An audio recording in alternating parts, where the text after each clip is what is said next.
Hi guys, welcome back to the channel and our very first e-bike build. It's going to be the ENGWE E26 mountain bike. As you can see, it does come in a big, huge box, very well packaged, a lot of styrofoam protecting it in the inside. The box itself was a little bit beaten and battered over the course of delivery, but everything was very well protected inside the box. Under the watchful eye of Oscar, who you'll see in the background in just a second, there he is. We tried to get the bike out of the box without tearing it open. I thought I would slide it out from the front. Oscar wasn't too impressed, so I went round and decided to let gravity take its course and just slid everything out nice and carefully by lifting the box up basically. Now I did this because I wanted to keep the box, just in case it had to go back or anything like that. It's always safe to kind of keep the box in one piece. Talk about packaging and protective packaging. The bike did have these little pieces on it here, just little bits of sponge, kind of harder sponge I suppose, protecting the derailleur. Which is obviously, mostly damaged during transit. So it was nice to see these on both ends of the back wheel, just adding that extra line of protection, and you just snip them off and you're good to go. Speaking of protection, this is supposed to be connected to the front spokes, the front suspension, to stop the forks from being bent together. But during transit, but mine wasn't actually connected, which was obviously a little bit disappointing, but I'm glad to say that there was no damage to the forks. And don't be alarmed like I was, the bike itself does not come with a battery. The battery is sent separately, and in the box there is a little letter just to let you know that the battery will be come separately. Mine's actually arrived the same day. It was about half an hour during this bike build. In the box will be your bike rack for the back, your front guard, and a little cardboard box. Inside the box is your charger, your pedals. As you can see here, we do have the charger in that box. I'll show you that in a second. Some cable ties, don't throw them away, they are really handy. We do have some manual, which I'm sure says lots of interesting things. Bike bell. And we have some tools, and we will be building this bike specifically using only the tools provided by ENGWE, and that nut there is for the front light. I was actually happy to see that the charger itself has a UK plug. I know ENGWE do have, ENGWE have got really big since my last bike from them, and they have got a UK warehouse, so it does have a UK plug. There's a little look at the bell. It's actually quite an interesting bell, and we'll have fun fitting that later. First thing I did on the build, guys, was loosen the front handlebar connector latch thingy. I loosened that off so that I could get the handlebars on with the intention of turning the bike upside down to do most of the build. Just make sure that no cables are kind of twisted. You want to make sure that you get the handlebars on nice and clean, but don't worry about positioning or anything at this stage. You just kind of want to get them on. You don't want to tighten it too much because you do have a lot of kind of editing to do at a later point. So just get them on, get the screw on, and then you'll be able to flip the bike so that we can do the build. The next thing that we moved on to then was putting on the front wheel. Obviously having two wheels on the bike makes it a lot easier to complete the build and also to ride it. So we popped the front wheel on here, very easy, just sliding it through the brake caliper there, and making sure it's all nicely done. These screws, we've got a washer, a little pin that you put on first, and then the nut. It went on relatively easily. There's the little pin first of all. You just pop that pin in, it goes into a little groove. Then you pop your washer on, and then we've got our screw, and then you just tighten it all up. Tighten it, make sure you tighten it nice and tight. That way you're not going to fall off, or the wheels aren't going to come off. But so far, guys, building this bike has been relatively easy. However, we do get a few gnarly bits coming up, and I've never built a bike before, so at this point I was feeling very confident when I was tightening up these screws, thinking this is a doddle, and we may actually be able to pull this off without having to phone someone. We fitted the stand on the back of the bike next. Now that does go on the inside of that little piece. Take your screws off, make sure you don't connect it to any of the wires or shift any of these wires, and pop the stand on, and then tighten up these screws. Again, very important, because when you turn the bike around you can use the stand to stand it up, and it helps with the installation of all the other parts. Using the little Allen key on these parts was quite easy, wasn't too sore on the hand or anything like that. Then we go ahead and flip the bike around, and we want to straighten up the handlebars now. So this is kind of what I was talking about a minute ago. You want to make sure everything's nice and straight, and then you can go ahead and tighten those screws a little bit tighter.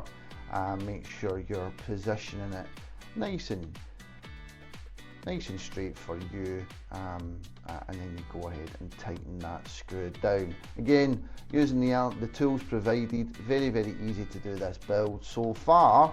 And yeah, I was feeling very confident at this moment, like I said. Just move the screen out your way. Now this part here, we're just going to tighten the column here, and then we're going to adjust the height of the handlebars. I'm 6'3", guys. I don't want to be leaning forward when I'm riding the bike, so I did kind of use it a little bit higher than you might possibly do it, but yeah, I think I kind of set it to the highest. You do have a little marker there to show you where it goes, but I just popped it up as high as I could, and tightened that down. After that, we're going to fit the wheel guards now, so there's just a little screw there. This is when the Allen key starts to become a little bit pesteris, because it is a little bit on the short side. And then fitting the bike rack at the back, yeah, I could easily have done with a better screwdriver or something to do this with. Once you've got the bike rack on, it's just about fitting that little back light. The screws for the back light are on the light, so you just take them off, and the little kind of metal washer, and you just pop it in and tighten it down using the little spanner provided. This was a little bit fiddly to do, but we managed to get it done. After that, you just use the zip ties just to tie the cable to the bike rack, and that keeps it out the way and keeps everything nice and tidy, and makes the bike look quite smart. It does say to use, you could just use one zip tie to do this, but I chose to use two. I put one quite high up on the bike, and then you can see there, I just pulled the wire down a little bit, and then I fitted a second, just to make sure that wire's out the road. Not visible either, it looks a little ugly, and then I just tied it down and snipped it off. We're getting near the end now. This was the worst part of the build for me, was building the front end. You have to hold the wheel guard on, place the light on, put the screw through it, and then you have to use a spanner on behind the light to screw at the front of the light. Now you've only got two hands. This, ideally, if you have someone to help you with this part, it would be beneficial. I managed to do it on my own. It is a little bit fiddly. It's not difficult, but it is fiddly. But if you've got an extra pair of hands, it certainly would be helpful. But I just screwed that in at the back. I kept dropping the spanner because it was very small. After that, we just tightened up the front wheel guard. By this point, I'd lost the Allen key. I had to use my own tool. I did find it again though, but we tightened up the front wheel guard to its little slot. And then lastly, we fitted the pedals. Not lastly I should say, we fitted the pedals. The pedals are clearly marked left and right. There's also a little sticker on the pedal that tells you which way you should be turning it. Not a fan of the sticker, to be honest, because it is yellow. Makes the bike look a little bit ugly, but it did help when I was turning the pedal and it wasn't catching the threads. So you can just install both pedals, without dropping the spanner I should say, but yeah, it's a tiny little spanner. I've got big hands. Then we pop the seat in, and now they recommend the seat is about waist height, so I set that to around about my waist height. and then we just want to tighten up the little lever a little bit. You don't want to tighten it too much because the little handle will bend, but it tightens it up a little bit here. Set it to waist height, and then you just kind of pull it over, and I think I did it too tight there. Yeah, undo it a little bit, and then I just pull it over and snipped it in place, and I haven't adjusted that since. Then we're popping the bell on. The little rubber grommet goes on first, and then you just pop your bell over that and then screw the screw in. You have to kind of get in behind it around the plugs, etc. I may have put this one a little bit too close to the plus and minus button, but it's very easy to install. And then if you're like me, you're not a fan of these orange reflectors, you can just unscrew it, 2 little screws, pop it off, and then chuck it away. I'm not a fan of them at all. Absolutely hate them, to be honest. Swip. There you go. The label comes off. The bike is almost there. You just have to kind of pop the battery in now. Pop your battery in. And then grab your key. So the bike does come with 2 keys as well. I didn't show that at the start, but there is 2 keys in there. Grab your key and you can lock the battery in place. And then you want to just check and make sure that everything is coming on when you want it to. Check the different levels. Everything seems to be fine. So there's only one thing left to do now, and that is pump up the tyres.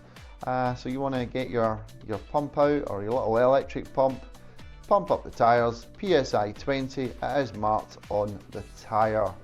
Guys, I'm not an e-bike specialist, I've certainly never built an e-bike before, but as far as building bikes go, this was a little bit on the easy side, if I don't say so myself. Thanks for watching.